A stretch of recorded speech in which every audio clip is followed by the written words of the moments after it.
नमस्कार दर्शकों, आज मैं आपको सुनाऊंगी प्रयाग स्नान की कहानी। बहुत समय पहले की बात है। एक गांव में एक बूढ़ी माई रहती थी। उनका एक बेटा और बहू भी थे।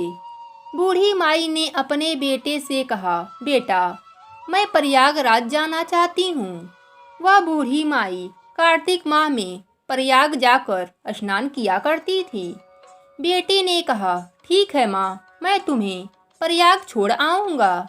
तब बूढ़ी माँ ने अपने बहू से कहा, बहू, मेरे लिए कुछ खाने को बना देना।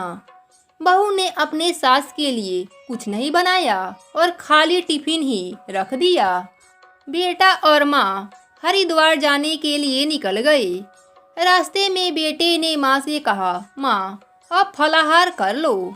माँ ने कहा, ठीक है, जहाँ पानी मिलेगा वहीं पर बैठकर हम लोग खा लेंगे। थोड़ी दूर चलने पर पानी मिला तो माँ बेटे वहीं बैठ गए। माँ ने जैसे ही फलाहार के लिए टिफिन खोला तो वह टिफिन फलों से भर गया। माँ ने फलाहार किया। माँ बेटा दोनों प्रयागराज पहुँच गए। वहाँ पर माँ के लिए झोपड़ी बनवाकर बेटा वापस घर आ गया। रात में श्रावण मास आए। उन्होंने बूढ़ी माई से कहा, माई, दरवाजा खोलो। बूढ़ी माई ने दरवाजा खोला। बूढ़ी माई ने पूछा, आप कौन हैं? तब उन्होंने बताया, मैं श्रावण हूँ। फिर बूढ़ी माई ने शिव सहित माता पार्वती की पूजा की। बेलपत्र से उनका अभिषेक किया। श्रावण माँ खुश हो गई और जाते जाते बूढ़ी माँ को आशीर्वाद दिया। बूढ़ी माई की झोपड़ी की एक दीवार सोने की हो गई। इसके बाद भाद्रपद मास आए और बूढ़ी माई से दरवाजा खोलने को कहा। बूढ़ी माई ने दरवाजा खोला और सत्तू बनाकर कजरी तीज मनाई। भाद्रपद मास भी खुश हो गए और बूढ़ी माँ को आशीर्वाद दिया तो झोपड़ी की दूसरी दीवार भी सोने की हो गई। फिर अश्विन मास आए और उन्होंने भी दरवाजा खोलने को कहा। बूढ़ी माई ने दरवाजा खोला। फिर बूढ़ी माई ने पितरों को तर्पण कर ब्राह्मणों को भोजन कराकर श्राद्ध किया। नवरात्रि में दुर्गा जी की अखंड ज्योति जलाई और माता को प्रसन्न किया। सत्य के विजय के रूप में बुराई के अंत के खुशियों में दशहरा मनाया। अश्विन मास भी खुश हो गया। उन्होंने आशीर्वाद दिया तो झोपड़ी की तीसरी दीवार भी सोने की हो गई। इन सब के बाद कार्तिक मास आए। उसने भी दरवाजा खोलने को कहा। बूढ़ी माई ने दरवाजा खोला। अति प्रसन्न मन से कार्तिक स्नान किया, दीपदान किया। कार्तिक मास भी खुश हो गए और उन्होंने बूढ़ी माई को आशीर्वाद दिया, जिससे उनकी झोपड़ी महल में बदल गई। अब वह बूढ़ी माई तन मन धन से गरीबों का सेवा करती, भजन कीर्तन में अपना समय व्यतीत करती। जब बेटा अपने माँ को लेने आया तो माँ और झोपड़ी को पहचान नहीं सका तो उसने पड़ोसियों से पूछा। पड़ोसियों ने सारी बात उसके बेटे को बताई। उसकी माँ की भक्ति की शक्ति के बारे में बताया, जिसे सुनकर बेटा माँ के चरणों में गिरकर बोला, माँ, तुम धन्य हो, अब घर चलो। सारे सामान के साथ माँ को बेटा घर वापस ले आया। घर पहुंचकर सारी बात बहू को पता चली।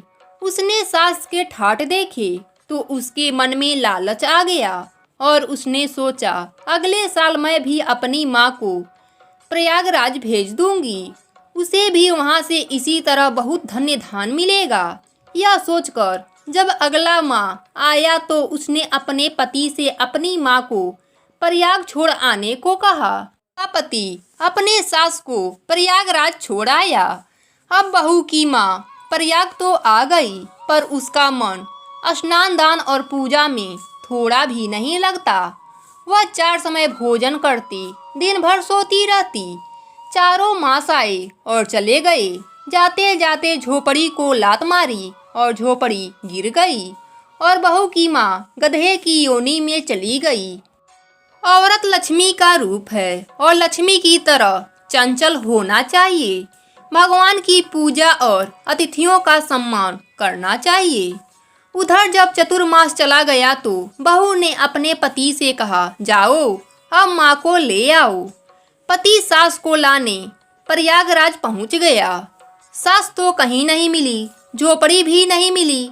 उसने लोगों से पूछा तो बताया कि तेरे सास धर्म कर्म कुछ नहीं करती थी, बस खाती और सोती थी, जिससे वह गदही बन गई है। जमाई अपनी गदही रूप सास को बांधकर घर वापस ले आया। उधर उसकी बेटी आस लगाकर बैठी थी कि उसकी माँ उसकी सास से ज़्यादा धन वैभव लेकर लौटेगी। तब तक पति भी घर पहुँच गया। तब उसकी पत्नी ने पूछा, माँ कहाँ है? तब पति ने कहा, तेरे लालच के वजह से तेरी माँ गदही बन गई है। बहू रोने लगी। अब वह क्या करे? उसने बड़े बड़े ब्राह्मणों से पूछा। तब उन्होंने बताया कि तेरी सास के स्नान के पानी से तेरी माँ को स्नान कराया जाए तो उसे मनुष्य योनि मिल जाएगी। बहू सास से क्षमा मांगी और सब बात बताई। सास सब कुछ सुनकर अपना नहाया हुआ पानी उसको दिया। बहू ने उस पानी से अपनी माँ को नहलाया।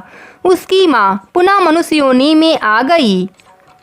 हे भगवान, जैसे आपने उस बूढ़ी माई को दिया वैसे ही आपकी पूजा अर्चना करने वालों को, सभी भक्तों को देना।